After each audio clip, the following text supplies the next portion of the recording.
तो जब हम आगे बात करते हैं, तो जब हम आगे बात करेंगे कि हम बात कर रहे थे हिंदू धर्म के अनुसार ईश्वर की अवधारणा क्या है।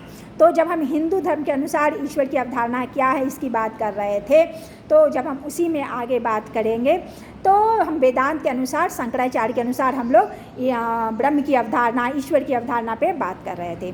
तो यहाँ पे मैंने बता दिया प्रतिभाषिक रूप में, व्यवहारिक रूप में और मूल रूप में जो ब्रह्म है वो किस रूप में सत्य है। तो मूल रूप में जो ब्रह्म है वो पारमार्थिक रूप में सत्य होते हैं। तो इस तरह से यहाँ पर इसकी चर्चा की गई है। ठीक है, आगे जब हम चर्चा करेंगे, ठीक है, तो जब हम आगे चर्चा करेंगे तो ये हम लोग देख रहे हैं कि ये शंकराचार्य ने कहा कि ब्रह्म ही सत्य है और बाकी जितना भी कुछ है, जगत वगत है, ये सब माया है। कैसे आप समझिए, जैसे कि आप देखिए कि हम नदी में चले जाएं, तालाब में चले जाएं, तो एक ही चंद्रमा रहता है लेकिन वो बहुत सारा चंद्रमा के रूप में आपको नदी में दिखेगा, तालाब में दिखेगा। इससे चंद्रमा अनेक तो नहीं हो जाती है या सूर्य अनेक तो नहीं हो जाता है। हमें कितना भी लोग कहें कि सूर्य अनेक है, चंद्रमा अनेक है, लेकिन हम लोग क्या मान लेंगे कि सूर्य अनेक है, चंद्रमा अनेक है? नहीं, हम कहेंगे कि सूर्य एक ही है, चंद्रमा एक ही है। ठीक उसी प्रकार से ब्रह्म भी क्या है, ब्रह्म भी एक ही है, लेकिन हमारे अंदर का माया है, हमारे अंदर का अज्ञान है जो उसको विविध रूपों में भाषित करता है और हम लोग कहते हैं कि ये जगत सत्य है, ये ईश्वर सत्य है, लेकिन मूल रूप में क्या होता है? मूल रूप में जो है वो एकमात्र ब्रह्म ही सत्य है। तो इन सब विवेचनों के आधार पर शंकराचार्य यही दिखाने की कहे हैं, अहम ब्रह्मास्मि, मैं ही ब्रह्म हूँ, यानी हमारे अंदर की जो आत्मा है वो परमात्मा का ही भाषित रूप है। ठीक है, आत्मा और परमात्मा मिल करके हम लोग एक ही है, लेकिन हमारे अंदर की अज्ञानता है जिसकी वजह से हम लोग ब्रह्म के वास्तविक स्वरूप को समझ नहीं पाते हैं। ठीक है, तो यहाँ पर इस रूप में यहाँ पर चर्चा की गई है। आगे जब मैं बात करूँगी, रामानुज को हम लोग ले लेते हैं। रामानुज भी वेदांत दर्शन के समर्थक हैं और वो विशिष्टाद्वैत के समर्थक हैं। अब प्रश्न उठता है कि विशिष्टाद्वैत क्या होता है? तो विशिष्टाद्वैत का जो सिद्धांत होता है वह सिद्धांत होता है जिसमें माना जाता है एक ईश्वर है लेकिन वो विशिष्ट रूप से युक्त है। ठीक है, तो एक ही ईश्वर है लेकिन वो विशिष्ट रूप से युक्त है, तो विशिष्टाद्वैत हुआ। यानी एक ही ईश्वर में चित और अचित, जो एक ईश्वर है हमारा वो किससे युक्त है? वो चित और अचित से युक्त है, इसलिए वो हमारा क्या हो जाता है? वो हमारा विशिष्टाद्वैत हो जाता है। तो यहाँ पे रामानुज स्पष्ट करते हैं कि चित हो गया, मतलब जैसे कि चेतना को ले सकते हैं, हम लोग सभी के अंदर चेतना होती है। तो ईश्वर का जो मूल रूप है वो चित रूप है, लेकिन उनका जो बाहरी स्वरूप है वो अचित है। तो यहाँ चित और अचित की जो अवधारणा है, चित मतलब चेतना हो गया, कॉन्शियसनेस हो गया, और अचित मतलब क्या हो गया? अचित मतलब हमारा जड़ हो गया। ठीक है, तो मैटर हो गया। तो ईश्वर का भी जो बाह्य रूप है वो अचित है, लेकिन आंतरिक रूप जो ईश्वर होता है का है वो हमारा क्या होता है? वो हमारा चित रूप होता है। तो इस तरह से रामानुज ने भी विशिष्टाद्वैत की बात किया था। एक ईश्वर जो है चित और अचित से विशिष्ट रूप से युक्त है, इसीलिए वो विशिष्टाद्वैत कहलाता है। ठीक है, तो यहाँ पर इस रूप में व्याख्या की गई है। ठीक है, तो इस तरह से हम लोग रामानुज के कॉन्सेप्ट को भी हम लोग समझ रहे हैं। इसी तरह से अगर हम भक्ति संप्रदाय में देखेंगे तो माधवाचार्य आते हैं, निम्बकाचार्य आते हैं, बल्लवाचार्य आते हैं। इन सबों ने भी ईश्वर की अवधारणा को अपने अपने ढंग से व्याख्यात किया है और परिभाषित किया है। इन सब का डिटेल्स आप बुक में जाकर देखेंगे, पढ़ेंगे तो आपको डिटेल से समझ में आएगा। अब मैं बात कर लूँ कि हमारे जो भारतीय समकालीन भारतीय दार्शनिक हैं, जैसे कि लाइक दैट, जैसे स्वामी विवेकानंद, टैगोर, अरविंद, गांधी, राधा कृष्णन, इन लोगों ने भी हिंदू धर्म के अनुसार ईश्वर की अवधारणा को अपने अपने ढंग से व्याख्यात किया है और समझाने की कोशिश की है। तो जैसे मान लीजिए हम लोग बात करते हैं कि हम बात कर ले विवेकानंद के अनुसार ईश्वर की अवधारणा क्या है।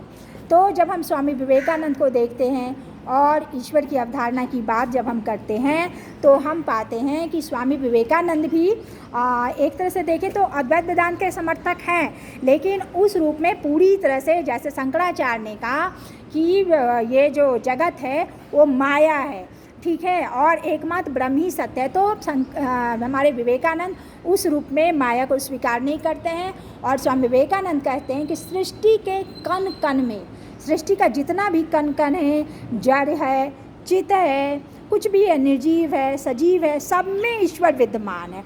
हर गरीब से लेके अमीर से लेके क्षुद्र से लेकर बालक से लेकर वृद्धा से लेकर सृष्टि का हर कण कण में क्या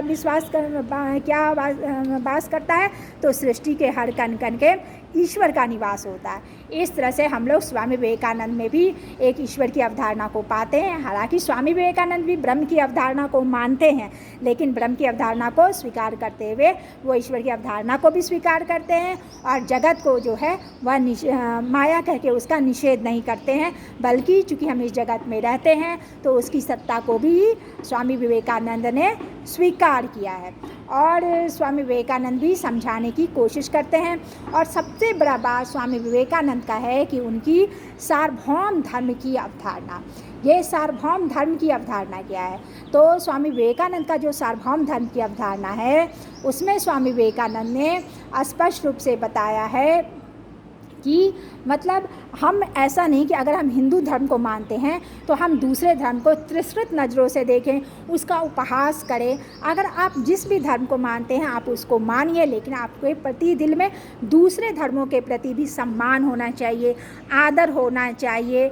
ये सब बातों की चर्चा स्वामी विवेकानंद करते हैं। इसलिए जब हम स्वामी विवेकानंद के धर्म की अवधारणा पढ़ेंगे तो वहाँ पर सार्वभौम धर्म की अवधारणा की चर्चा की गई है। ठीक है, अब जब हम लोग आगे बढ़ते हैं, सार्वभौम धर्म की अवधारणा की चर्चा की गई है, तो जब हम लोग आगे बढ़ेंगे तो हम लोग वहाँ पर पाते हैं कि जैसे कि अगर हम बात कर लेते हैं स्वामी विवेकानंद के अलावा भी हम लोग जैसे बात कर लें, टैगोर में बात कर लें, तो टैगोर की बड़ी एक सुंदर पंक्ति मुझे याद आती है, अमार माझे आसीम तुम्ही बजाओ आपन सुर। क्या है?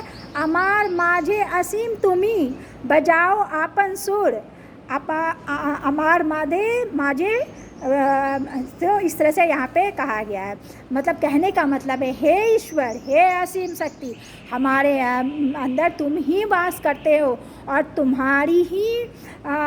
तुम्हारा ही आशीष है, तुम्हारी जो अवधारणा है हम सब के अंदर व्याप्त है। तो इस रूप में अगर हम टैगोर में भी देखेंगे तो एक असीम और ससीम ईश्वर के रूप में, ससीम जो हम सब के अंदर विद्यमान है और असीम जो परम सत्य है, गॉड है, ईश्वर है, ब्रह्म है, उसकी ही हम लोग व्याख्या को पाते हैं। उसी तरह से हम लोग राधा कृष्णन में भी पाते हैं, उन्होंने भी ब्रह्म की चर्चा की है, उन्होंने अंतर्बोध की चर्चा की है। अंतर्बोध के द्वारा, सूक्ष्म अभिव्यक्ति के द्वारा हम लोग ईश्वर की अवधारणा की चर्चा को पाते हैं। तो इस तरह से जब हम राधा कृष्णन को देखते हैं, अरविंद को देखते हैं, श्री अरविंद ने भी कहा है कि ईश्वर क्या है, एक ही होता है, एक ही ईश्वर है, और उसी का आभाषित रूप जो है हम सबों के अंदर विद्यमान है। तो फिर हम सब में विभेद कहाँ है? हम सभी मानव क्या हैं, एक ही होते हैं, लेकिन हमारे अंदर इतनी अज्ञानता रहती है कि हम उस मूल रूप में, उस सत्य के वास्तविक रूप को हम समझ नहीं पाते हैं, और आपस में क्या होता है, आपस में हम लोग द्वंद्व करने लगते हैं। तो हम सबों के अंदर क्या होता है, हम सबों के अंदर एक ही अवधारणा काम कर रही है, हम सबों के अंदर एक ही शक्ति काम कर रही है। अगर हम श्री अरविंद का दिव्य जीवन पढ़ते हैं, लाइफ डिवाइन पढ़ते हैं, उनकी पुस्तक योग समन्वय पढ़ते हैं, उनकी पुस्तक सावित्री को पढ़ते हैं, तो आपको बहुत सारी बातें जो हैं एकदम क्लियर रूप में अरविंद की जो बातें हैं वो बातें आपको समझ में स्पष्ट रूप से आ जाएगी। इसलिए मैं आप लोगों से कहती हूँ कि आप लोग मूल टेक्स्ट को भी पढ़िए और समझने की कोशिश कीजिए। तो अरविंद में भी ब्रह्म की अवधारणा को माना गया है, वहाँ भी स्वीकार किया गया है। उसी तरह से गांधी भी ईश्वर की अवधारणा को मानते हैं, और वो तो मतलब कि दोनों वक्त प्रार्थनाएं करते थे, ईश्वर के उपासक थे, पूजक थे, लेकिन कभी भी उन्होंने दूसरे धर्म का भी खंडन नहीं किया या उनका उपहास नहीं किया, सभी धर्मों को उन्होंने सम्मान दिया है। तो इस तरह से हम लोग गांधी में भी पाते हैं, गांधी की अवधारणाओं में भी ईश्वर की अवधारणा परिलक्षित होती है। इस तरह से अगर मिला करके हम पूरे अपने जो हमारे प्राचीन धर्म हैं, प्राचीन भारतीय दर्शन है और समकालीन भारतीय दर्शन है उनको देखते हैं तो हम हिंदू धर्म की जो ईश्वर की अवधारणा है वो स्पष्ट रूप से हमें परिलक्षित होती है, उसकी अवधारणा को हम समझ पाते हैं। मूल कॉन्सेप्ट यही है कि ईश्वर एक है, वो सर्वशक्तिमान है, सर्वव्यापक है और सृष्टि का संहार करता है, सृष्टि का रचयिता है।